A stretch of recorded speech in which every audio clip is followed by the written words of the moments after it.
आप सभी का स्वागत है दोस्तों क्रीज कॉन्वर्सेशन में। और टीम इंडिया ने टिपिकली तरीके से इंग्लैंड को 3-0 से वाइट वॉश कर दिया, जिसकी उम्मीद सभी लगा के बैठे थे, क्योंकि 2023 वर्ल्ड कप के बाद इंग्लैंड की जो परफॉर्मेंस है, खास तौर से वाइट बॉल में, वो बहुत ही पुअर रही है। 2022 टी20 वर्ल्ड कप जीते, उसके बाद टी20 का ग्राफ नीचे गिरा, और 2023 वर्ल्ड कप में जो डिजास्टरस परफॉर्मेंस थी इंग्लैंड की, उसके बाद वनडे क्रिकेट में तो कहीं टिक नहीं पा रहा है। आप उनके स्टैट्स उठा के देखो, अगर स्टैट से गो थ्रू हो तो आपको पता चलेगा कि किस तरीके की पुअर क्रिकेट इंग्लैंड खेल रहा है। और जिस तरीके की क्रिकेट इंडिया खेला है, हैट्स ऑफ टू देम, कि एक प्रेशर था, क्योंकि बॉर्डर गवास्कर ट्रॉफी में हमारी परफॉर्मेंस उतनी बढ़िया नहीं थी। लास्ट टाइम जब हम ओडीआईज खेले थे श्रीलंका में, वहां पे हम 2-0 से हारे थे 3 मैचेस की सीरीज में, और न्यूजीलैंड ने घर में टेस्ट सीरीज में हराया था। तो बहुत ज़्यादा प्रेशर था कि क्या हम बेहतर परफॉर्मेंस कर पाएंगे।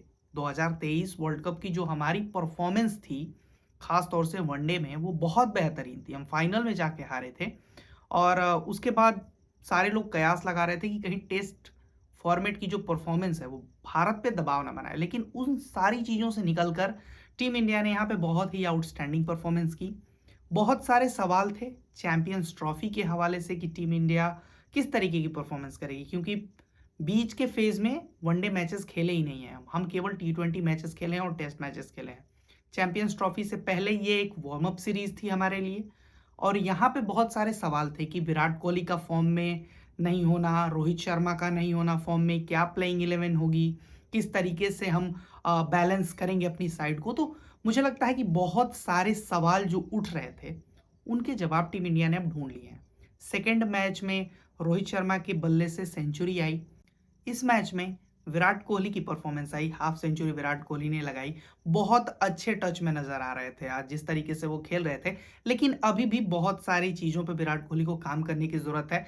एक वक्त पे विराट कोहली जो स्पिनरों को एक बेताज बादशाह की तरह खेला करते थे, लेकिन अब वो स्पिनर्स पे स्ट्रगल कर रहे हैं। लेफ्ट आर्म स्पिनर्स जो आ रहे हैं, या फिर जो लेग स्पिनर हैं, उनके खिलाफ विराट कोहली का स्ट्रगल बड़े लंबे समय से चल रहा है। आदिल रशीद एक तरीके से विराट कोहली पर हमेशा हावी होते हैं। आज भी आदिल रशीद ने उनकी विकेट ली। और श्रेयस अय्यर पे भी सवाल था कि श्रेयस अय्यर भैया बाउंसर्स को किस तरीके से टैकल करेंगे। तो उन्होंने दिखाया कि बहुत अच्छे तरीके से मैंने प्रैक्टिस की है, जितने समय मैं टीम इंडिया से बाहर रहा मैंने फोकस किया है अपनी वीकनेस पे, और काम करके अच्छे से आए हैं। तो वो चीज़ नजर आई है इस सीरीज में। थ्रू आउट दिस सीरीज वो बहुत अच्छा खेले। शुभमन गिल इस सीरीज के हीरो रहे। 259 रन शुभमन गिल ने इस सीरीज में बनाए हैं, और तीनों मैचेस में ही कमाल की परफॉर्मेंस रही है श्रेयस अय्यर की और शुभमन गिल की भी।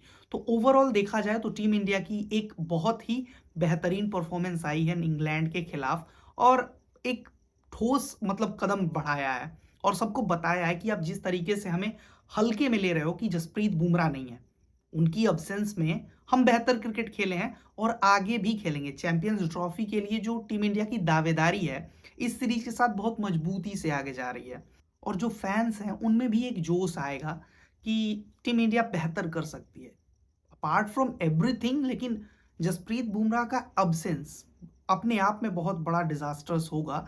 लेकिन फिर भी ये टीम बैलेंस नजर आ रही है मुझे, जिस हिसाब से मैं देख रहा हूँ। हर्षित राणा जो रिप्लेस कर रहे हैं उनको, वो बेहतर गेंदबाजी कर रहे हैं। अपने पहले स्पेल में थोड़ा सा उन पर दबाव रह रहा है, लेकिन उसके बाद जब वो दूसरे स्पेल में आ रहे हैं तो बहुत बेहतरीन गेंदबाजी कर रहे हैं। और मुझे लगता है कि अगर उनको मौका मिलता है चैंपियंस ट्रॉफी में खेलने का, तो वो बेहतर कर सकते हैं। अदरवाइज हमारे पास शामी है जो कि इंजरी के बाद आ रहे हैं, अभी उस तरीके की वो फॉर्म में नहीं है। लेकिन पहला मैच जो हमारा बांग्लादेश के खिलाफ है, वहां पे वो बेहतर कर सकते हैं। ओवरऑल इस सीरीज में टीम इंडिया की एक बेहतरीन परफॉर्मेंस आई है, जिसकी बदौलत हमने इंग्लैंड को व्हाइट वॉश किया है। और इस परफॉर्मेंस से जो हमारा कॉन्फिडेंस है, वो जरूर बूस्ट होगा चैंपियंस ट्रॉफी के हवाले से।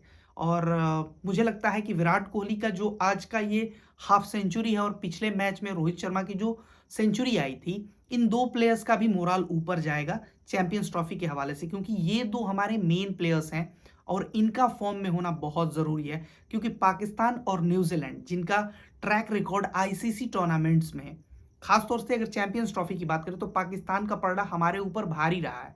और चैंपियंस ट्रॉफी या फिर किसी भी आईसीसी इवेंट में बात करें तो न्यूजीलैंड का पलड़ा इंडिया पे हमेशा भारी रहता है। तो इन दो टीमों से थोड़ा सा बच के हमें रहना है और ये दो प्लेयर्स अगर फॉर्म में रहेंगे तो इन दो टीमों को हम बड़े आसानी से टैकल कर सकते हैं।